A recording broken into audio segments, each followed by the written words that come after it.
दो चार पीस ले गए।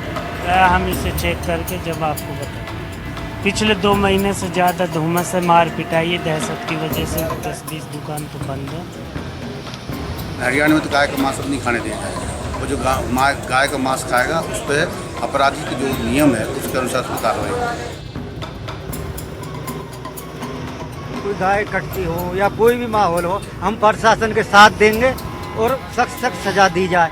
हम ये कह रहे हैं, हम भैंस पड्डा की बिरयानी बनाते हैं, मुर्गे की बनाते हैं और अपने बच्चों का पालन करते हैं। हमारे पास टेक्नोलॉजी पेटेंट है हमारे पास, पेटेंट है हमारे पास। अच्छा सर, 7 पॉजिटिव पाए गए हैं या 5 पाए गए हैं? ये मंत्रीगण नहीं सर, वैसे पॉजिटिव रिपोर्ट जो आई आज अखबारों में खबर छपी, वो सही है कि गलत है? आपको पॉजिटिव अभी तक मेरे पास कोई रिपोर्ट प्राप्त नहीं हुई।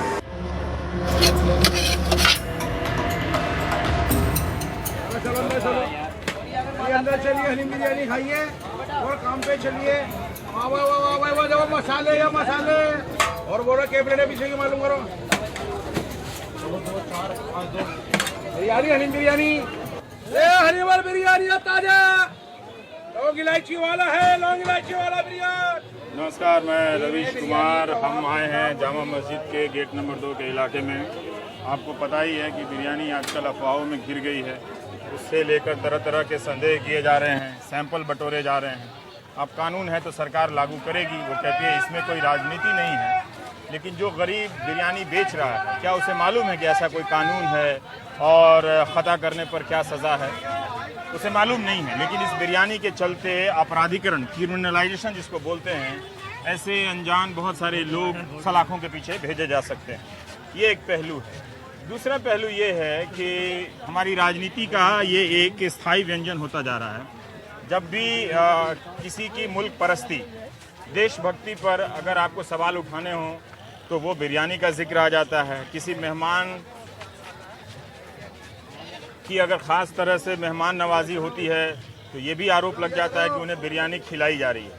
हाँ, इसका मतलब ये है कि आप एक तरह से उससे इस व्यंजन की जो राजनीतिक स्थिति है, पॉलिटिकल पोजीशन है, वो बहुत अजीब होती जा रही है। कब इस व्यंजन को लेकर झगड़ा हो जाए, रगड़ा हो जाए, पता नहीं चलता। हमारे देश में बिरयानी कहाँ से आई, किस तरह से आई और हिंदुस्तान के अलग अलग राज्यों के हिसाब से इसका स्वरूप कैसे बदला, हम चाहते हैं कि इसी बहाने इस पर भी बात हो। क्योंकि बिरयानी को वो पसंद करने वाले अलग तो है ही, जो पसंद करते हैं वो भी उन लोगों से चिढ़ते हैं जब पता चलता है कि वो अगला बिरयानी खा आया और मैं नहीं खा पाया। और जो बिरयानी नहीं खा पाते हैं वो भी बिरयानी खाने वालों से चिढ़ते हैं। तो बेचारी बिरयानी करे तो क्या करे। इसलिए वेज बिरयानी भी है आपके मुल्क में और तरह तरह की बिरयानियां हैं। Thank you. हाँ, क्या बढ़िया लगा। जामा मस्जिद बेशक दे देंगे, राउंड तो लेके आइए आप। राउंड लेने जा रहे हैं। हो गया। अच्छा सर, आपका क्या नाम हुआ? राजू श्रीवास्तव। राजू श्रीवास्तव, क्या बात है श्रीवास्तव जी। कितने साल से यहाँ फोटो खींच रहे हैं? मेरे को 10 साल हो गए हैं। 10 साल से यहाँ फोटो खींच रहे हैं। 10 साल हो गए मेरे को फोटोग्राफ करते हुए, इस इबादत करते हुए, इस मस्जिद को नाम लेते हुए, इसका इस्तकबाल करते हुए, इसका दीदार दुनिया को कराते हुए। राजू जी, आप 10 साल से यहाँ पे फोटो खींच रहे हैं? जी सर।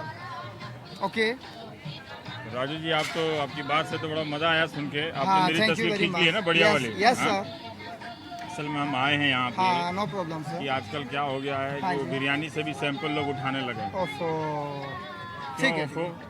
हाँ, वही तो आपका रीजन आप बताएंगे ना इस हाँ। चीज का। तो वो लोग उठाने लगे हैं। हाँ जी, हाँ उसमें शक होने लगी है, बिरयानी को लेकर भी शक होने लगी है। हाँ जी, हाँ जी, उसके बाद आदमी आदमी को लेकर शक करेंगे हम। क्या बात है कि नहीं? Thank अभी you, तो that's बिरयानी all. से कर रहे हैं, फिर दूध से करेंगे, फिर दही से करेंगे। ठीक है, है that's कि all. नहीं? Okay. आप कुछ संदेश दे दीजिए। आप 10 साल से यहाँ पे फोटो हाँ खींच जी, रहे हैं। संदेश दे रहे हैं हाँ। कि स्वस्थ रहो, शुद्ध रहो, हाँ। अच्छा रहो, गुड रहो। मैं ये कहता हूँ, अपनी बॉडी को लाइफ रखो, लाइफ लॉन्ग अपनी बॉडी को लाइफ, गॉड ब्लेस यू। अपनी बॉडी को अच्छा रखो। इस महफिल, बड़ी महफिल में कोई गवारा नहीं है, सब प्यारे हैं, कोई गवारा नहीं। क्या बात, क्या बहुत बात। अच्छा। और कोई झगड़ा नहीं करवा बस। झगड़ा है कि नहीं करने। ठीक है जिसको सर। बिरयानी खानी वो बिरयानी खाए। बिल्कुल, भाईचारा है, भाईचारे से रहो। हाँ। भाईचारा है, भाईचारे से रहो। भाईचारे में वो पावर है जो किसी चीज में पावर नहीं है। खाने में भी पावर नहीं है, भाईचारे में इतनी पावर है। भाईचारे में जितनी पावर पावर है, क्या बात है। राजू श्रीवास्तव हाँ मिल जी गया सर। हमें, यहाँ पे मैं जा रहा था तो फोटो खींच रहा था, तो उन्होंने बताया कि जामा मस्जिद के गेट नंबर 2 पे आप 10 साल से फोटो खींच रहे हैं। जी सर, जी कहाँ सर। से आए राजू जी आप यहाँ? मैं तिमारपुर वहाँ से दिल्ली। रोज आते हैं? जी सर, एक और अप यही डाउन आपका होता है। रोजगार का रोजगार है ये मेरा दफ्तर? हाँ जी सर। राजू डी है कि ओरिजिनल है? हैं? ओरिजिनल है। ओरिजिनल राजू अब श्रीवास्तव। बात है यार। चश्मा बहुत है, बढ़िया। टोपी है, फोन है, फोन ये है। निकॉन का कैमरा निकॉन है। कैमरा है। अच्छा, मेरा फोटो रख लीजिएगा। Thank you sir.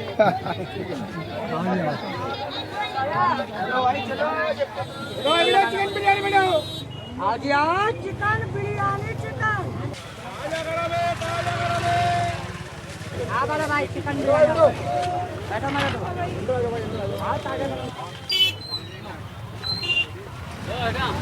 हाँ, तो जो पहले हरी दिखती थी, नारंगी रंग की जो जर्द है, वो आर्टिफिशियल है।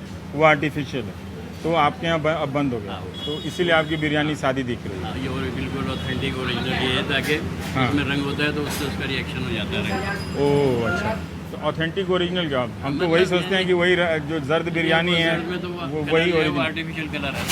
अच्छा, वो कलर आर्टिफिशियल है। और ये जो बिरयानी को लेकर विवाद हो रहे हैं इतनी तरह से, वो हमारे यहाँ नहीं, क्योंकि हमारे यहाँ तो मटन यूज होता है। अच्छा, हम और कोई क्वालिटी का गोश्त वगैरह इस्तेमाल ही नहीं करते। आप तो नहीं करते हैं क्योंकि यहाँ सब कुछ खाने इसलिए आता हमारे है। यहाँ तो एक्सपेंसिव है वैसे भी, और जब हमें कॉस्ट मिल रही है तो हमें ज़रूरत है। हमने तो खास तौर से ये गरीब में हाँ। कि मटन यूज़ करती हूँ उनकी। इसलिए महंगी भी है। नहीं, 400 रुपये प्लेट, जी जी। तो वही खाएगा जो पैसे वाला होगा, वही खा सकता आप जैसे है, जो शौकीन आप होगा। जैसे नहीं, मैं हूँ पैसे वाला। क्या बढ़िया, बिरयानी सिर्फ मुस्लिम लोग ही बनाते हैं, हिंदू लोग नहीं बनाते? नहीं, ऐसा कॉन्सेप्ट नहीं है। बहुत सी मैडम आती हैं यहाँ, वो कहती हैं कि हम आपसे अच्छी बिरयानी तो हम अपने घर पे बना लेते हैं।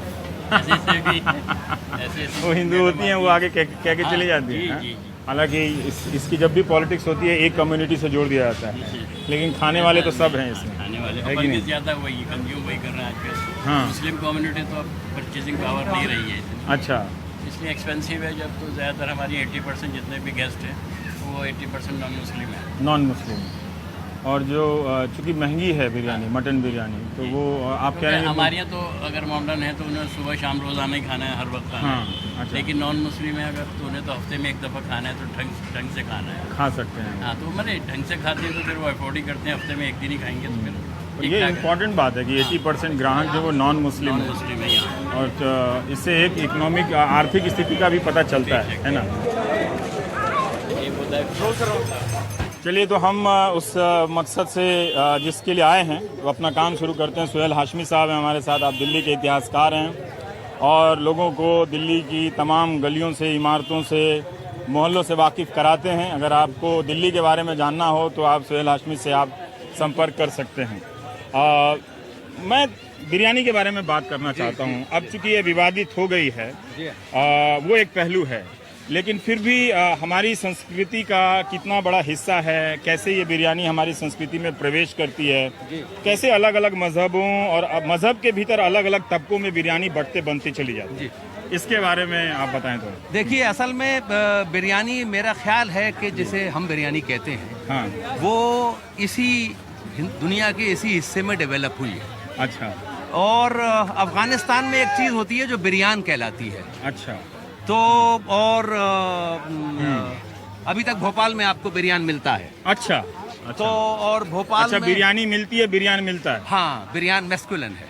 मैस्कुलिन, तो, अच्छा, तो हाँ, बिरयान की तारीख मेरा ख्याल है हाँ, कि जब ये आखिरी एक इम्पोर्ट हुआ, एक लास्ट बंच ऑफ पीपल, हाँ, जो लास्ट बेगम वो भोपाल थी, उन्होंने एक फैमिली को अफगानिस्तान से बुलाया था हाँ, हिंदुस्तान में सेटल होने के लिए, हाँ, अपनी सबसे छोटी बेटी, अपने सबसे छोटे बेटे की शादी के लिए। अच्छा, तो उस वक्त ये लास्ट काफी बड़ा काफिला आया था और वो अपने साथ जो खाने लेके आए थे उनमें से कुछ अभी तक बिना बदले हुए लगभग वहाँ चल रहे हैं।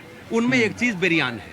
ओ, तो अच्छा। अच्छा, बिरयान बेसिकली गोश्त और चावल को साथ में पका के बनाया जाता है, जैसे बिरयानी बनती है। एक चीज पुलाव होती है जिसमें गोश्त और चावल इकट्ठे पकते हैं। और एक चीज़ बिरयानी होती है जिसमें आप मीट का एक जैसे यखनी कहते हैं वो बनाते हैं और फिर यखनी में चावल पकाए जाते हैं, तो वो बिरयानी कहलाती है। अब अगर हम इसके तारीख में जाएं तो चावल की काश्त, खेती चावल की लगभग 12,000 साल पहले दुनिया में शुरू हुई थी, दुनिया के मुख्तलिफ इलाकों में। और दो मेजर वैरायटीज़ हैं चावल की, जिसमें एक इंडिका कहलाती है, एक जैपोनिका कहलाती है। और ये दोनों चाइना में इनकी खेती शुरू हुई, उनको ये नाम दिए गए बाद में, और उसके बाद ये धीरे धीरे धीरे फैला। वो जानवर जिनका गोश्त इस्तेमाल होता है उसमें भेड़ है, बकरी है, गाय हुआ करती थी, भैंस, इनका गोश्त चावल के साथ पकाया जाता था।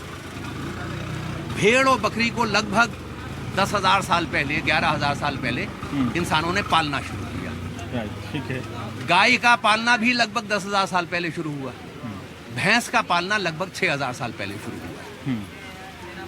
जो लोग जो इन जानवरों को पालते थे वो क्यों पालते थे? उनके दूध के लिए, उनके गोश्त के लिए और उनकी खालों के लिए। भेड़ खास तौर पे क्योंकि वो जाड़े से बचाती थी और वो उसका गोश्त खाने में इस्तेमाल करते थे। चावल वो एक फसल है जो सबसे पहले जिसकी खेती इंसानों ने करनी शुरू की, बाकी तमाम अनाजों से पहले। तो उसके साथ मिलाने लगे, उसके साथ बनाने लगे। अब आप देखेंगे कि जितने हमारे मुल्क में जो रिचुअल्स होते हैं उसमें धान का इस्तेमाल होता है। वो लोग भी जो चावल नहीं खाते वो भी धान का इस्तेमाल करते हैं। मामा की जो दावत होती है वो भात कहलाती है। तो चावल के कल्टीवेशन का बहुत पुराना ट्रेडिशन है। जब लोगों ने चावल के साथ कुछ और मिला के खाना शुरू किया तो उसमें गोश्त मिलाना शुरू किया होगा, और जो भी जानवर वो पालते थे उनका गोश्त इस्तेमाल करते थे। अब ये जाहिर है कि बकरी और भेड़ में उतना गोश्त नहीं होता जितना बड़े जानवरों में होता है, और इसलिए बड़े जानवरों का गोश्त सस्ता होता है। तो गरीब आदमी के लिए अगर उसको प्रोटीन चाहिए था, रिच प्रोटीन डाइट चाहिए थी, तो उसके लिए बड़े जानवरों का गोश्त ज्यादा आसानी से उसको अफोर्ड कर सकता था। तो इसलिए भैंस और गाय का गोश्त जो था वो इस्तेमाल होने लगा, और उससे वो धीरे धीरे धीरे, तो हमेशा एक जो खाते पीते लोग हैं वो आम तौर के ऊपर भेड़ या बकरी का गोश्त इस्तेमाल करते हैं। हिंदुस्तान में कश्मीर को छोड़ के इसका गोश्त जो है बकरी का ज्यादा प्रेफर किया जाता है। तो आम तौर के ऊपर बकरी के गोश्त से बिरयानी बनती है। लेकिन जो गरीब लोग थे वो बकरी का गोश्त अफोर्ड नहीं कर सकते, तो वो लोग गाय के गोश्त से या भैंस के गोश्त से खाने लगे, बिरयानी में डाला करते थे। बिरयानी, पुलाव जो भी पकाएं लोग, मतलब जैसे कांचा इलियास साहब कहते हैं कि अनुसूचित जाति में भी लोग एक बड़ा तबका खाता है, बहुत बड़ा तबका खाता है। हाँ, बहुत बड़ा तबका। हिंदुओं का भी एक तबका खाता है, अच्छा खासा बड़ा तबका खाता है, जिनको अब हम कह रहे हैं कि अब तुम हिंदुओं का हिस्सा हो वगैरह वगैरह। तो पिछले 5,000 साल में तो हमने उनको हिंदुओं का हिस्सा समझा नहीं, लेकिन वो लोग खाते हैं। और मसला ये है, खास तौर से जो गरीब किसान है उसका मसला ये था कि वो बूढ़े जानवरों का क्या करे, तो बूढ़े जानवरों को बेच दिया करता था। जब जो खाते थे वो खा लिया करते थे, जो नहीं खा सकते थे वो उन्हें बेच देते थे। एक रास्ता है कि केरल से आई क्या बिरयानी, कोई कहता है कि क्या मुगल लेकर आए या तुर्क लेकर आए, मतलब इस तरह की बातें होती हैं, है ना। तो ये जो और ये जो देग है ये क्या खालिश हिंदुस्तानी है या ये भी? देखिए, जो जितना खाना सेंट्रल एशिया में पका करता था, उज़्बेकिस्तान, ताजिकिस्तान, अफगानिस्तान, ये जो पूरा इलाका है सेंट्रल एशिया का, वहाँ पर देग की इस तरह की पकाई नहीं है। अच्छा। उनका सारा खाना बुनियादी तौर पर तंदूर पे पकता है। अच्छा, तो सेंट्रल एशिया वाला, सेंट्रल एशिया का तंदूर के ऊपर परात रख देते हैं, उसमें पका लेते हैं। ये जो भुनाई का सारा जो खेल है ये हिंदुस्तानी है। ये देग हिंदुस्तानी है? ये देग तो बिल्कुल हिंदुस्तानी है। मेरे हिसाब से ये हिंदुस्तानी देग है। ये हिंदुस्तान में ही इस तरह की पकाना और ये सब का सब जो है ये हिंदुस्तान में डेवलप हुआ है। क्योंकि जो अगर आज आप देखें जो अफगानी पुलाव है, उसमें बहुत सारे ड्राई फ्रूट पड़ते हैं, बहुत थोड़ा सा छोटे छोटे पीसेस मीट के होते हैं। वो हमारी बिरयानी जैसा नहीं है। उसमें किशमिश होती है, तो किशमिश हमारे यहाँ बिरयानी में तो नहीं पड़ती। तो ये बहुत, वो वहाँ से जो आया वो धीरे धीरे धीरे धीरे मॉडिफाई हुआ, क्योंकि भुनाई का जो सारा मामला है वो बिल्कुल खालिस तौर से हिंदुस्तानी। हाँ। अच्छा, मैं ये जानना चाह रहा था कि हमारे देश में जैसे केरल की बिरयानी अलग है, लखनऊ वालों की बिरयानी अलग है, दिल्ली वालों की बिरयानी अलग मानी जाती है, कलकत्ता वालों की बिरयानी में आलू अंडा है ना, वो तो होता ही होता है, बाकी गोश्त हो या ना हो। सो अलग अलग इलाके के लोग अलग अलग तरह से बिरयानी को चखते हैं। ये लोगों ने अपना इन्वेंशन करते चले गए। बिल्कुल बिल्कुल। जैसे अगर अभी आप सड़क पर निकल जाएं, हाँ, तो आपको हर चौक के ऊपर मोमो बेचने वाले मिलेंगे। हाँ। आज से 15 साल पहले दिल्ली में मोमो नहीं मिलते। बिल्कुल, हाँ बिल्कुल। अच्छा, अब आपके पास चीनी तरीके के मोमो भी मिलते हैं। जैसे मोमो नागालैंड में बनाए जाते हैं वो भी मिलते हैं। हाँ। गढ़वाली में मोमो भी मिलते हैं, पंजाबी मोमो भी मिलते हैं।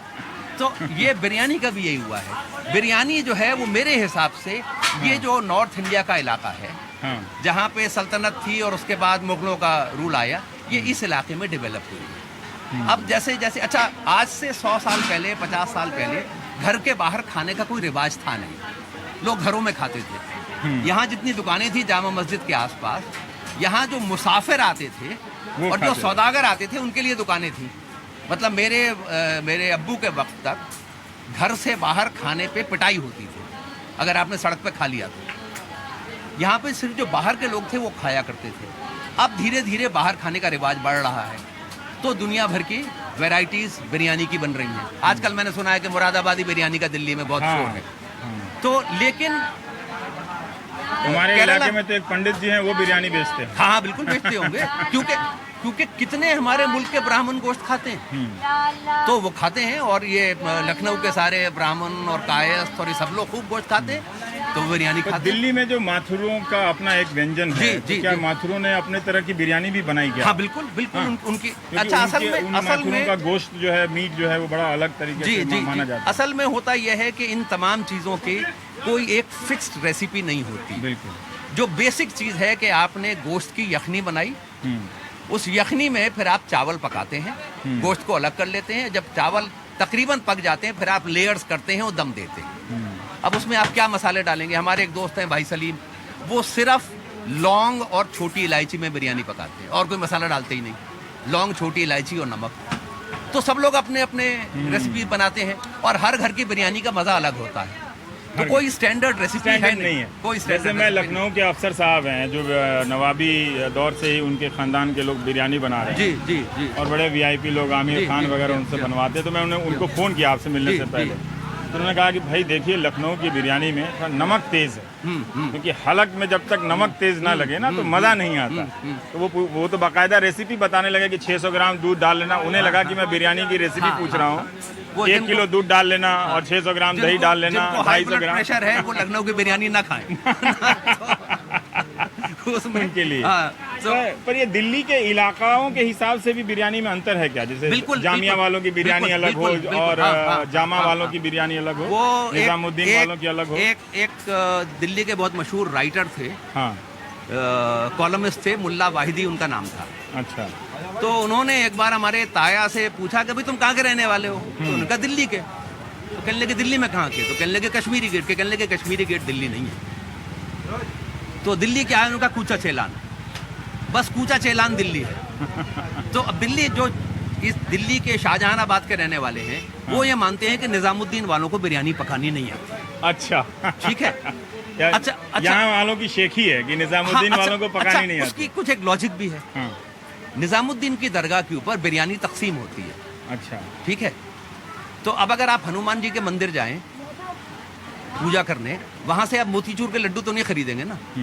मोतीचूर के लड्डू खरीदने के लिए आप किसी और दुकान पर जाएंगे, वहां तो प्रसाद है। तो प्रसाद तो बहुत सस्ता बनता है, सबके लिए बनता है। तो वो आप अपने घर लेके नहीं जाएंगे कि वहाँ प्रसाद की तरह तो ले जाएंगे, पर लड्डू खिलाने के लिए हनुमान मंदिर से कोई खरीद के नहीं लाता। ऐसा ही है, अगर आपको बिरयानी खानी है तो आप किसी जो वेल नोन कुक है उसके पास जाके बिरयानी लाएंगे। आप निजामुद्दीन की दरगाह से बिरयानी खरीदते नहीं, खाने के दरगाह पे बिरयानी चढ़ाई जाती है। नहीं, लोग जो वहाँ सुनने आते हैं उनको लोग डिस्ट्रीब्यूट करते हैं। अच्छा, जो वहाँ कव्वाली हो रही होती है, लोग बैठे सुन रहे होते हैं, तो लोग जो वहाँ आते हैं वो तकसीम करते हैं खाना, उसमें बिरयानी तकसीम होती है। तो अब जैसे एक वो national sports club of India है, उसके सामने एक बिरयानी है बहुत मशहूर है। तो पता नहीं क्या कहलाते हैं, उनकी बिरयानी बहुत मशहूर है। लेकिन उस बिरयानी में साबुत हरी मिर्च होती है। अब ये दिल्ली और लखनऊ वाले साबुत मसाला बिरयानी में बर्दाश्त ही नहीं कर सकते। अच्छा, तो अच्छा, और हरी मिर्च का तो कोई सवाल ही पैदा नहीं होता। हाँ। हरी मिर्च तो बहुत नया मसाला है, 400 साल पहले हिंदुस्तान आया, पुर्तगाली लेके आए, उससे हम तो हरी मिर्च इस्तेमाल ही नहीं करते थे, मिर्च होती नहीं थी हिंदुस्तान में। तो ये बहुत सारी चीजें, जब नई नई चीजें आती हैं तो नई नई उसके अंदर एडिशंस होते हैं। वो अफसर साहब कह रहे थे कि हम तो मिर्च जरा सी डालते हैं और ये दिल्ली वाले मिर्च डाल देते हैं और खराब कर देते हैं। नहीं नहीं, दिल्ली वाले भी मिर्च नहीं डालते, दिल्ली वाले भी नहीं डालते। लेकिन अब आपको यहाँ पे आप कहीं देख लीजिए, आपको बिरयानी में हरी मिर्च मिल जाएगी, आपको बहुत जगह बिरयानी में आलू मिल जाएगा, अचार भी मिल जाता है। हाँ, अचारी बिरयानी बनने लगी है। तो अब जिसको जिस तरह की बिरयानी अच्छी लगती है, और ये इतना बड़ा शहर है कि उस तरह की बिरयानी खाने वाले बहुत सारे लोग हैं, तो वो चल पड़ती है। जैसे मुरादाबादी बिरयानी चल पड़ी है, मतलब आज से 20 साल। मुरादाबाद, दिल्ली में तो रामलीला पूरा मुरादाबाद के भरोसे ही चल रही है। तो दिल्ली वालों की बिरयानी भी मुरादाबादी ही लोग ही बना। अगर आप लक्ष्मी नगर जाएंगे तो वहाँ पे एक दुकान है चाट की, कचौरी की। अच्छा, उसमें लिखा हुआ है बाजार सीताराम की मशहूर कचौरी की दुकान। जहाँ तक मुझे पता है बाजार सीताराम में कोई मशहूर कचौरी की दुकान कभी थी नहीं। तो वो अच्छा, लक्ष्मी नगर रहने वालों को क्या पता है? वो तो सबके सब लोग 47 के बाद हिंदुस्तान आए हैं, उनमें कितनों को पता है कि बाजार सीताराम में कचौरी की दुकान ही नहीं थी या नहीं थी। तो ये ऐसे ही कहानियां बनती हैं और फैलती हैं। एक जो हम जो इसकी बात कर रहे थे कि अभी जो राजनीतिक विवाद उठा है इस सिलसिले में कि बिरयानी के सैंपल लिए गए हैं, लेकिन सरकार कहेगी कि हमारे यहाँ तो कानून है कि आप वो कृषि नहीं कर सकते और तो खा नहीं सकते, तो हम वो सैंपल लेंगे और जांच करेंगे। पर इसका असर क्या होगा सर, जो ये खास तरह से जो रेहड़ी पटरी पे ये लोग? देखिए, इसका एक तो असर साफ ये होगा कि गरीब आदमी जो थोड़ा बहुत प्रोटीन हासिल कर लेता था वो उसकी पहुंच के बाहर चला जाएगा। क्योंकि अगर वो भैंस के गोश्त की भी पका रहा है, उसे डर है कि छापा पड़ जाएगा और उठा के ले जाएंगे। उसके बाद जब तक ये साबित होगा कि ये गाय का गोश्त नहीं था, भैंस का था, जब तक वो तो जेल में होगा, पुलिस वाले रिश्वत खाएंगे, उसके घर वालों को पीटेंगे, ये सब कुछ होगा ना। और ये हो चुका है, कितनी बार हो चुका है। तो ये उसकी एक खास पॉलिटिक्स है। आप ये तय करेंगे कि लोग कैसे कपड़े पहने, लोग क्या खाना खाएं, लोग कैसी फिल्में देखें, कौन सी किताबें पढ़ें, ये सब आप तय कर रहे हैं और ये उसका एक हिस्सा है। इसका एक और बाई प्रोडक्ट ये है कि जो इस मुल्क के अल्पसंख्यक हैं उनको आप टोटली टेरराइज करके रखेंगे, उनको आप टोटली टेरराइज करके रखेंगे कि वो क्या खाएं क्या ना खाएं, क्योंकि उनको लगातार देखना होगा कि सरकार की खुशनुदी किस चीज में है। अब आज आपने उसके ऊपर बीफ के ऊपर पाबंदी लगा दी है, कल आप किसी और चीज पे लगा देंगे, मटन पे लगा देंगे। हाँ? मटन बिरयानी भी कोई ट्रेंड में खोलेगा तो इस शख्स से रहे, कोई ये ना समझ ले कि हम बीफ खा रहे हैं, पिटाई ना हो जाए। और वो हो चुका है, वो हो चुका है। साइड में हो जाओ भाई। तो ये सारा मामला एक खास तरह की पॉलिटिक्स है जो हमारे मुल्क पे थोपी जा रही है, ये उसका नतीजा है। लोग समझेंगे। पर फिर हम थोड़ा सा और बात करना चाहते हैं कि जब आम तौर पे मैं कहीं पढ़ रहा था कि इसकी शुरुआत भी गरीबों से होती है, और अब जिस तरह से दिल्ली में ठेले ठेले पे मोमो की तरह देख रहा हूँ, जी, तो ऐसा लग रहा है कि ये एक तरह से गरीबों के प्रोटीन का एक सोर्स तो बन ही गया। पहले मैं कहीं पढ़ रहा था कि सेना के लोगों से कोई मुमताज़ महल से इसका रिश्ता है बिरयानी बनने से, कि वो कहीं से आती हैं और देखती हैं कि हमारे सैनिक बड़े कमज़ोर हो गए हैं, तो उन्हें कहती हैं कि चावल और बिरयानी मिला के पकाओ। ऐसा मैंने कहीं पढ़ा नहीं। ये अब मुझको मैंने ये कहानी नहीं सुनी है, पर ये मुमकिन है। ऐसी बहुत सारी चीजें मुमकिन है। जैसे वो जब लखनऊ में इमाम बाड़ा बना, तो उनके लिए खिचड़ा पकाया गया था। अच्छा, वो फेमिन रिलीफ का मेजर था और भयानक सूखा पड़ा हुआ था। तो बादशाह ने बड़ा इमाम बाड़ा बनवाना शुरू किया और लोगों से ये कहा गया कि जो भी आके काम करेगा उसे खाना मिलेगा।